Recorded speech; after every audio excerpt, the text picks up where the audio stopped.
এবার সন্দেশখালীতে চলে যাব। সন্দেশখালীতে কোনো ইস্যু, সন্দেশখালী ইস্যু কাজেই এলো না। সন্দেশখালী ইস্যু কাজেই এলো না।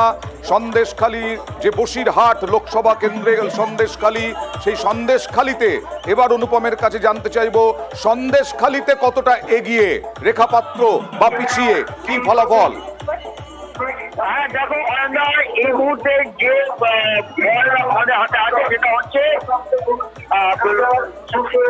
বসিরহাট লোকসভা কেন্দ্রের তৃণমূল প্রার্থী হাজী নুরুল ইসলাম প্রায় 1,93,000 ভোটে এগিয়ে আছে এবং আছে তৃণমূল প্রার্থী হাজী নুরুলের নিজস্ব যে ভোট সেটা হচ্ছে 3,61,338 এবং তার প্রতিদ্বন্দ্বী বিজেপি রেখা পাত্র তার প্রাপ্ত ভোট 1,69,179।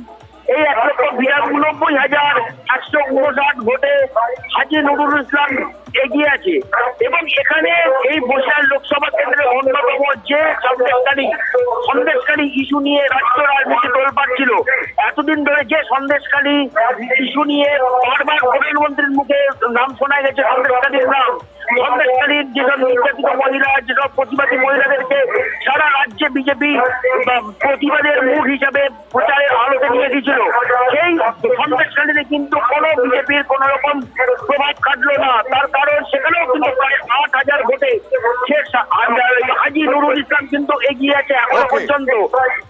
আর প্রধানমন্ত্রী ফোন করেছিলেন রেখা পাত্রকে, সেটাও কাজে এলো না। প্রধানমন্ত্রী ফোন করে কথা বলেছিলেন রেখা পাত্রর সঙ্গে। বিজেপি প্রার্থী রেখা পাত্র এই ফলের পরেই তিনি কাউন্টিং কেন্দ্র থেকে, গণনা কেন্দ্র থেকে বেরিয়ে যান। তাকে ঘিরে জয় বাংলা স্লোগান।